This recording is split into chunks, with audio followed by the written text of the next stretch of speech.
हो पाटलीनबाई, गुढीपाडवा आहे राव आज. कुठे आहेत तुम्ही? म्हणलं होतं लवकर उरका, यंदाचा गुढीपाडवा तरी सोबत साजरा करू, पण नाही ऐकलं तुम्ही. बरं पुढच्या वर्षी तरी राव साडी द्यायची होती तुम्हाला. बरं, जाऊ द्या आता. तुम्ही तर काय लवकर आवरणात. पुढच्या वर्षी तरी तुम्हाला साडी द्यायचा योग येऊ द्या. आज ही साडी ताईला देतो. आईला नाही हो, लय श्रीमंत नाही. तुम्ही म्हणताल हे दाखवायची गरज आहे का? नाही, हे गोष्टी बघून जर दोन पोरं अजून तसं अनुकरण करत असतील, आपल्या आई वडिलांना अगदी देवासारखं समजत असतील, तर काय हरकत आहे दाखवण्यासाठी?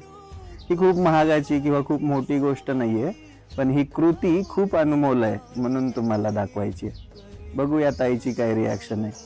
पाटलीनबाई तर गायब आहे. ताई लोक पाडव्याची साडी